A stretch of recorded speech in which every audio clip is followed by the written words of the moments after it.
ಮೈಸೂರಿನ ಉದಯಗಿರಿಯಲ್ಲಿ ಗಲಭೆ ಪ್ರಕರಣಕ್ಕೆ ಸಂಬಂಧಪಟ್ಟಂತೆ ವಿವಾದಿತ ಪೋಸ್ಟ್ ಮಾಡಿದ್ದ ಆರೋಪಿಗೆ ಇದೀಗ ಬಿಗ್ ಶಾಕ್ ಎದುರಾಗಿದೆ. ಜಾಮೀನು ನೀಡದೆ ವಿಚಾರಣೆಯನ್ನ ಮುಂದೂಡಿದೆ ಕೋರ್ಟ್. ನೋಡಿ, ಅವತ್ತು ಈ ಗಲಭೆಗೆ ಕಾರಣ ಆದವನ್ ಮೇನ್ ಇವನೇ. ಅವರು ಪುಂಡ್ರು ಬಂದು ಕಲ್ಲು ಹೊಡೆದಿದ್ದಕ್ಕೂ ಎಲ್ಲದಕ್ಕೂ ಪ್ರಚೋದನೆ ಕೊಟ್ಟಂಥವನು ಇನ್ನೊಬ್ಬ ಆತ ಭಾಷಣ ಮಾಡಿದ್ದ. ಬಟ್ ಅದಕ್ಕಿಂತ ಮುಂಚೆ ವಿವಾದಾತ್ಮಕ ಪೋಸ್ಟ್ ಹಾಕಿದ್ದೀವನೇ. ಅವನಿಗೆ ಜಾಮೀನು ಕೊಟ್ಟಿಲ್ಲ, ಹಾಗಾಗಿ ವಿಚಾರಣೆಯನ್ನು ಕೋರ್ಟ್ ಈಗ ಮುಂದೂಡಿದೆ. ಜಾಮೀನು ಅರ್ಜಿ ವಿಚಾರಣೆಯನ್ನು ಫೆಬ್ರವರಿ 17ಕ್ಕೆ ಮುಂದೂಡಿಕೆ ಮಾಡಿದೆ ಕೋರ್ಟ್. ಶಾಂತಿ ಭಂಗದ ಹಿನ್ನೆಲೆ ಸರ್ಕಾರ ಪರ ವಕೀಲೆ ಸವಿತಾ ಅವರು ವಾದವನ್ನು ಮಾಡಿದರು. ಮತ್ತಷ್ಟು ವಾದ ಮಂಡನೆಗೆ ಕಾಲಾವಕಾಶವನ್ನು ಕೇಳಿದಂತಹ ಹಿನ್ನೆಲೆ ವಿಚಾರಣೆಯನ್ನು ಸೋಮವಾರಕ್ಕೆ ಕೋರ್ಟ್ ಈಗ ಮುಂದೂಡಿದೆ. ನೋಡಿ, ಅವತ್ತು ಉದಯಗಿರಿ ಪೊಲೀಸ್ ಸ್ಟೇಷನ್ ಮುಂಭಾಗದಲ್ಲಿ ಸುಮಾರು 1000 ಜನರ ಒಂದು ಗುಂಪು ಬಂದು, ಮುಸ್ಲಿಂ ಯುವಕರ ಗುಂಪು ಕಲ್ಲುಗಳ ಮೂಲಕ ಪೊಲೀಸರ ಮೇಲೆ ದಾಳಿ ಮಾಡ್ತಾರೆ, DCP ವಾಹನದ ಮೇಲೆ ದಾಳಿ ಮಾಡ್ತಾರೆ, ಪೊಲೀಸ್ ಸ್ಟೇಷನ್ಗೆ ಹೊಡಿತಾರೆ.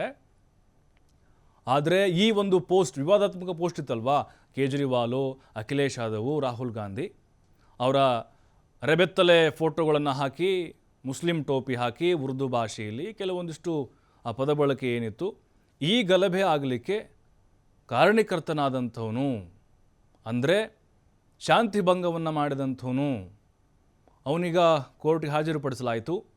ಜಾಮೀನು ಅವನಿಗೆ ಸಿಕ್ಕಿಲ್ಲ. ಯಾಕಂತ ಹೇಳಿದ್ರೆ ಇಷ್ಟೆಲ್ಲ ಗಲಾಟೆ ಆಗಲಿಕ್ಕೆ ಅದೊಂದೇ ವಿವಾದಾತ್ಮಕವಾದಂಥ ಪೋಸ್ಟ್ ಕಾರಣ ಆಗಿದ್ದು. ಇವರು ತಪ್ಪಿಲ್ಲ ಅಂತಿಲ್ಲ, ಕಲ್ಲು ಹೊಡೆದಿದ್ದ ತಪ್ಪೇ ಇವ್ರದ್ದು. ಕಾನೂನಿದೆ, ಪೊಲೀಸ್ ಇದ್ದಾರೆ, ಕೋರ್ಟ್ ಇದೆ, ಅದು ಶಿಕ್ಷೆ ಕೊಡುತ್ತೆ. ಇವರು ಸಾಚ ಅಂತ ನಾವು ಹೇಳ್ತಾ ಇಲ್ಲ. ಆದರೆ ಮೂಲ ಕಾರಣ ಆ ಒಂದು ವ್ಯಕ್ತಿ ಅಂತ ಹೇಳ್ತಾ ಇದ್ದಾರೆ. ಇನ್ನು ಆರೋಪಿ ಪರ ವಕೀಲರು ವಾದವನ್ನು ಮಾಡಿದರು. ಸತೀಶ್ ಪರವಾಗಿ, ಅಂದರೆ ಆರೋಪಿ ಸತೀಶ್ ಪರವಾಗಿ ಹಾಮ ಭಾಸ್ಕರ್ ವಾದ ಮಾಡಿದರು. ಇನ್ನು ಬಂಧನ ಸಂಬಂಧ ಕೋರ್ಟ್ಗೆ ಸರಿಯಾದ ಸಾಕ್ಷಿಯನ್ನು ಸಲ್ಲಿಸಲಾಗಿಲ್ಲ. ಯಾವ ಕಾರಣದಿಂದ ಧರ್ಮದ ಬಗ್ಗೆ ಧಕ್ಕೆ ಆಗುತ್ತೆ ಎಂಬುದನ್ನು ತಿಳಿಸಿಲ್ಲ. ಯಾವ ಕಾರಣಕ್ಕೋಸ್ಕರ ನೋಡಿ, ಅವ್ರ ಪರರ ವಕೀಲರ ವಾದ ಅಂತ ಹೇಳಿದರೆ ಆರೋಪಿ ಪರವಾಗಿ ಭಾಸ್ಕರ್ ಅವರು ವಾದವನ್ನು ಮಂಡಿಸ್ತಾರೆ. ಆರೋಪಿ ಸತೀಶ್ ಪರವಾಗಿ ಅವರು ಕೇಳ್ತಾರೆ, ಏನು ಹಾಗಾದರೆ ಇಲ್ಲಿ ಅವನೇನು ಗಲಭೆ ಎಬ್ಸಿದ್ದಾನೆ, ನಮ್ಮ ಕಕ್ಷಿದಾರ, ಯಾವ ಕಾರಣದಿಂದ ಧರ್ಮದ ಬಗ್ಗೆ ಇದು ಧಕ್ಕೆ ಆಗುತ್ತೆ? ಅಲ್ಲೇನಾದರೂ ಒಂದು ಧರ್ಮ ಅಂಥೇಳಿ ಆ ಧರ್ಮವನ್ನು ಅಲ್ಲಿ ಮೆನ್ಷನ್ ಮಾಡಿದಾರಾ? ಅಲ್ಲೇನಾದರೂ ಆ ಧರ್ಮಗುರುಗಳ ಬಗ್ಗೆ ಅವಹೇಳನಕಾರಿಯಾಗಿ ಮಾತನಾಡಿದ್ದಾರಾ? ಆ ಪೋಸ್ಟ್ ಏನು ಹೇಳುತ್ತೆ? ಅಂದರೆ ಇಲ್ಲಿ ಶಾಂತಿ ಭಂಗ ಮಾಡಿದ್ದಾನೆ ಅನ್ನುವಂಥ ಕಾರಣಕ್ಕೆ, ಧರ್ಮವನ್ನು ಹೀಯಾಳಿಸಿದನ್ನುವಂಥ ಕಾರಣಕ್ಕೆ ಅವನ ಮೇಲೆ ಈ ರೀತಿಯಾಗಿ ಹೋಗಿದ್ದು ಪುಂಡ್ರೆಲ್ಲ ದಾಳಿ ಮಾಡಲಿಕ್ಕೆ. ಪೊಲೀಸರಿಗಾಗಲೇ ಆರೋಪಿಯ ವಿಚಾರಣೆಯನ್ನು ಮಾಡಿ ಮುಗಿಸಿದ್ದಾಗಿದೆ. ಪೋಸ್ಟ್ ಹಾಕಲಾಗಿದೆ ಎನ್ನಲಾದಂತಹ ಫೋನ್ ಕೂಡ ಸೀಸ್ ಮಾಡಿದ್ದಾರೆ. ವಿಚಾರಣೆಯನ್ನು ಕೂಡ ಕಂಪ್ಲೀಟಾಗಿ ಮಾಡಿದ್ದಾರೆ. ಹಾಗಾಗಿನೇ ಸತೀಶ್ಗೆ ಜಾಮೀನು ನೀಡುವಂತೆ ತೀವ್ರವಾದಂಥ ವಾದವನ್ನು ಮಂಡಿಸ್ತಾರೆ. ನೋಡಿ, ಅವ್ರ ಪರವಾಗಿ ವಕೀಲರು ಕೇಳ್ತಾ ಇರೋದು, ಈಗ ಆತ ಏನು ಪೋಸ್ಟ್ ಹಾಕಿದ್ದಾನೆ, ಇದು ಧರ್ಮ ನಿಂದನೆ ಹೇಗಾಗುತ್ತೆ? ಪರ್ಟಿಕ್ಯುಲರ್ ಆಗಿ ಆ ಧರ್ಮದ ಹೆಸರನ್ನು ತೆಗೆದುಕೊಂಡು ಅವನೇನಾದರೂ ಪೋಸ್ಟ್ ಮಾಡಿದ್ದಾನಾ, ಅಥವಾ ಧರ್ಮದ ಧರ್ಮಗುರುಗಳನ್ನು ಅಥವಾ ದೇವರನ್ನೇನಾದರೂ ನಿಂದಿಸಿದ್ದಾನಾ ಅಂಥೇಳಿ ಪ್ರಶ್ನೆಯನ್ನು ಮಾಡ್ತಾರೆ. ಈಗ ವಿಚಾರಣೆ ಮಾಡಿದ್ದಾರೆ, ಮತ್ತು ಆ ಫೋನನ್ನು ಕೂಡ ಜಪ್ತಿ ಮಾಡಿದ್ದಾರೆ ಪೊಲೀಸರು. ಹಾಗಾಗಿ ಸತೀಶ್ಗೆ ಏನಿದ್ದಾನೆ ಆರೋಪಿ, ಅವನಿಗೆ ಜಾಮೀನು ಕೊಡಬೇಕು ಅನ್ನುವಂಥ ತೀವ್ರ ವಾದವನ್ನು ಮಂಡಿಸಿದರು. ಇನ್ನು ವಾದ ಪ್ರತಿವಾದವನ್ನು ಆಲಿಸಿದಂತಹ ಕೋರ್ಟ್ ಫೆಬ್ರವರಿ 17ಕ್ಕೆ ವಿಚಾರಣೆಯನ್ನು ಈಗ ಮುಂದೂಡಿಕೆ ಮಾಡಲಾಗಿದೆ. ಅಂದರೆ ನಮಗೆ ಇಲ್ಲಿ ಗೊತ್ತಾಗ್ತಾ ಇರೋದು, ನೋಡಿ, ಅದೇನೇ ಆಗಿರ್ಬೋದು, ಮೂಲ ಆರೋಪಿ ಯಾರಿದ್ದಾರೆ, ಅವನು ಪ್ರಚೋದನಾತ್ಮಕವಾದಂಥ ಒಂದು ಪೋಸ್ಟ್ ಹಾಕಿದ. ಬಟ್ ಇದು ಕ್ರಿಯೇಟ್ ಮಾಡಿದಂಥವ್ರು ಬೇಕಲ್ವಾ? ಈಗ ನೋಡಿ, ಕ್ರಿಯೇಟ್ ಮಾಡೋದನ್ನ ಬಿಟ್ಟು ಶೇರ್ ಮಾಡ್ದಂಗೆ ಬರುತ್ತೆ, ಇದು ಸ್ಟೇಟಸ್ ಹಾಕ್ದಂಗೆ ಬರುತ್ತೆ. ಇದು ಇನ್ನೊಬ್ಬನಲ್ಲೇ ಕೂತ್ಕೊಂಡು ಅವನೆಲ್ಲೋ ಸಾಮಾಜಿಕ ಮಾಧ್ಯಮದಲ್ಲಿ ಅದನ್ನು ಹರಿಬಿಟ್ಬಿಟ್ಟಿರ್ತಾನೆ. ಅದನ್ನು ಕೆಲವೊಬ್ಬರು ನೋಡಿ ಸ್ಟೇಟಸ್ ಹಾಕ್ಕೊಳ್ತಾರೆ ಅಥವಾ ಶೇರ್ ಮಾಡಿರ್ತಾರೆ, ಅಂದರೆ ಲೋಕಲ್ ಇರುವಂಥವ್ರು. ಹಾಗಾಗಿ ಇದು ಅಂಥವ್ರಿಗೆ ಖಂಡಿತ ಎಫೆಕ್ಟ್ ಆಗುತ್ತೆ ಅನ್ನೋದಕ್ಕೆ ಈ ಒಂದು ಘಟನೆ ಸಾಕ್ಷಿ ಆಗ್ತಾ ಇದೆ. ಯಾಕಂತ ಹೇಳಿದ್ರೆ ನೋಡಿ, ಅವತ್ತು ಆ ಪೋಸ್ಟ್ ಹಾಕಿದಂತಹ ಸಂದರ್ಭದಲ್ಲಿ ದೊಡ್ಡ ಮಟ್ಟದ ವಿರೋಧ ವ್ಯಕ್ತವಾಗಿ ಅಲ್ಲಿ ಮುಸ್ಲಿಂ ಸಮುದಾಯಕ್ಕೆ ಸೇರಿದಂಥ ಆ ಎಲ್ಲ ಯುವಕರು ಬಂದು ಈ ರೀತಿ ಗಲಭೆಯನ್ನು ಮಾಡಿದ್ರು, ನಮ್ಗೆ ಒಪ್ಪಿಸಬೇಕು ಅಂಥೇಳಿ. ಒಂದು ದಿನದಲ್ಲಿ ಉದಯಗಿರಿ ಘಟನೆಗೆ ಸಂಬಂಧಿಸಿದಂತೆ ಇವತ್ತು ಆರೋಪಿ ಸತೀಶ್ ಆಲಿಯಾಸ್ ಪಾಂಡುರಂಗ ಅವರನ್ನ ನ್ಯಾಯಾಲಯಕ್ಕೆ ಹಾಜರುಪಡಿಸಿದ್ರು. ನ್ಯಾಯಾಲಯ ಒಂದು ದಿನ ಪೊಲೀಸ್ ಕಸ್ಟಡಿಗೆ ಕೊಡ್ತು. ಪ್ರಾಸಿಕ್ಯೂಷನ್ 5 ದಿನಗಳ ಪೊಲೀಸ್ ಕಸ್ಟಡಿಗೆ ಕೇಳಿದರು. ನ್ಯಾಯಾಲಯ ಪ್ರಕರಣದ ತೀವ್ರತೆಯನ್ನು ಅರಿತು ಒಂದು ದಿನದಲ್ಲಿ ವಿಚಾರಣೆಯನ್ನು ಮುಗಿಸಿ ಹಾಜರುಪಡಿಸಿ ಅಂತ ಹೇಳಿ ಆದೇಶ ಮಾಡಿತ್ತು. ಈ ದಿನ ಪೊಲೀಸರು ಆರೋಪಿಯನ್ನು ಪೊಲೀಸ್ ಕಸ್ಟಡಿಗೆ ತೆಗೆದುಕೊಂಡು ಆತನಿಂದ ಮೊಬೈಲನ್ನು ಸೀಸ್ ಮಾಡಿಕೊಂಡು ಮತ್ತು ಸ್ಥಳ ಮಹಾಜರನ್ನು ಮಾಡಿ ಸಂಜೆ 6:20ಕ್ಕೆ ನ್ಯಾಯಾಲಯಕ್ಕೆ ಹಾಜರುಪಡಿಸಿದ್ರು. ಆ ಸಮಯದಲ್ಲಿ ನ್ಯಾಯಾಲಯದಲ್ಲಿ ಇದ್ದಂಥ ನಾವು ಬೇಲ್ ಅಪ್ಲಿಕೇಶನ್ ಕುರಿತಂತೆ ವಾದವನ್ನು ಮಾಡಿ ಭಾರತೀಯ ನ್ಯಾಯ ಸಂಹಿತೆ 299ರ ಅಡಿಯಲ್ಲಿ ಪ್ರಕರಣ ಬರೋದೇ ಇಲ್ಲ. ಪ್ರಕರಣದ ಮೂಲ ವಸ್ತುವಾದಂಥ ಏನು ಮೊಬೈಲ್ ಅಂತ ಹೇಳ್ತಾರೆ, ಮೊಬೈಲನ್ನೇ ಸೀಸ್ ಮಾಡದೆ ಆರೋಪಿಯ ವಿರುದ್ಧ ಪ್ರಕರಣವನ್ನು ದಾಖಲಿಸಿರುವಂಥದ್ದು ಮತ್ತು ಯಾವ ಮಾಹಿತಿ ಆಧಾರದ ಮೇಲೆ ಪ್ರಕರಣವನ್ನು ದಾಖಲಿಸಿದ್ರು ಅನ್ನೋದಕ್ಕೆ ಯಾವುದೇ ಮೆಟೀರಿಯಲನ್ನು ಕೊಟ್ಟಿಲ್ಲ. ಈ ರೀತಿ ಪ್ರಕರಣ ಆರೋಪಿ ಮೇಲೆ ಆರೋಪಿಸಬೇಕು ಅನ್ನೋದಾದರೆ ಉದ್ದೇಶಪೂರ್ವಕವಾಗಿ ಆತ ಯಾವುದಾದರೂ ಧರ್ಮಕ್ಕೆ ಅವಹೇಳನ ಮಾಡಿರಬೇಕು ಅನ್ನುವ ಮೆಟೀರಿಯಲನ್ನು ನ್ಯಾಯಾಲಯದ ಮುಂದೆ ಹಾಜರುಪಡಿಸಬೇಕಾಗಿತ್ತು.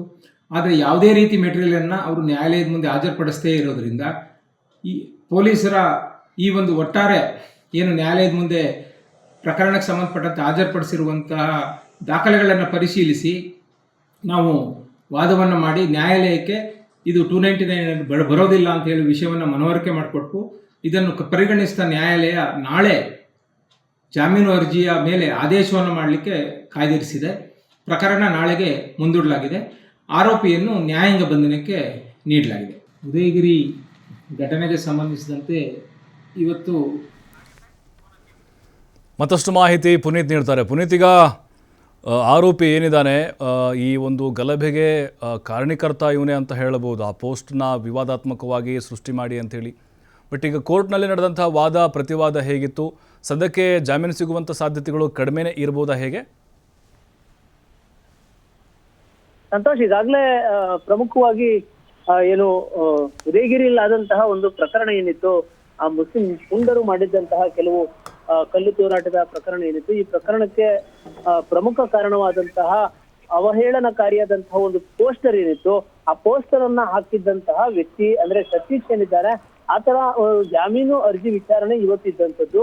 ಆ ಒಂದು ಅರ್ಜಿ ವಿಚಾರಣೆ ಇವತ್ತು ಏನು ವಾದ ಪ್ರತಿವಾದಗಳ ನಂತರ ಇದೀಗ ಮತ್ತೆ ಸೋಮವಾರಕ್ಕೆ ಅಂದ್ರೆ ಇದೇ ತಿಂಗಳ 17ನೇ ತಾರೀಕಿಗೆ ಆ ಒಂದು ವಿಚಾರಣೆಯನ್ನ ಮುಂದೂಡ್ತಕ್ಕಂಥ ಒಂದು ಕೆಲಸವನ್ನ ಮಾಡಲಾಗಿರ್ತಕ್ಕಂಥದ್ದು. ಯಾಕೆಂತ ಹೇಳಿದ್ರೆ ಆ ಪೋಸ್ಟ್ ಅಲ್ಲಿ ಇರ್ತಕ್ಕಂಥ ಅಂದ್ರೆ ಈ ಒಂದು ಪೋಸ್ಟ್ ಅಲ್ಲಿ ಯಾವುದೇ ಧಾರ್ಮಿಕ ಭಾವನೆಗಳಿಗೆ ಧಕ್ಕೆ ಆಗ್ತಕ್ಕಂಥ ವಿಚಾರಗಳು ಅಲ್ಲಿಲ್ಲ ಅಂತ ಹೇಳಿ ಸತೀಶ್ ಪರ ವಕೀಲ ಹಾಮಾ ಭಾಸ್ಕರ್ ಅವರು ವಾದವನ್ನ ಮಂಡಿಸಿದ್ರು. ಆದ್ರೆ ಸರ್ಕಾರಿ ವಕೀಲರಾದಂತಹ ಏನು ಈ ಒಂದು ಪ್ರಕರಣದಲ್ಲಿ ಪ್ರಮುಖವಾಗಿ ಏನು ಸರ್ಕಾರಿ ವಕೀಲರಾಗಿ ಆ ಒಂದು ಪೋಸ್ಟ್ ಬಗ್ಗೆ ಸಂಪೂರ್ಣವಾದಂತಹ ಮಾಹಿತಿಯನ್ನ ಕೇಳಿರ್ತಕ್ಕಂಥ ವಿಚಾರಕ್ಕೆ ಸಂಬಂಧಪಟ್ಟಂತೆ ಏನು ಸವಿತಾ ಏನಿದ್ದಾರೆ ಸರ್ಕಾರಿ ವಕೀಲಿಯವರು, ಅವರಿಗೆ ಕ್ಲಾರಿಟಿ ಇಲ್ಲದೆ ಇರತಕ್ಕಂಥ ಒಂದು ಹಿನ್ನೆಲೆ, ಜೊತೆಗೆ ಪೊಲೀಸರು ಮತ್ತಷ್ಟು ವಿಚಾರಣೆಯನ್ನ ಮಾಡಬೇಕು ಈ ಪೋಸ್ಟ್ಗೆ ಸಂಬಂಧಪಟ್ಟಂತೆ, ಈ ಒಂದು ಕಾರಣಕ್ಕಾಗಿ ಕಾಲಾವಕಾಶ ಕೊಡಬೇಕು ಅಂತೇಳಿ ಅವರು ಮನವಿಯನ್ನ ಮಾಡ್ತಾರೆ.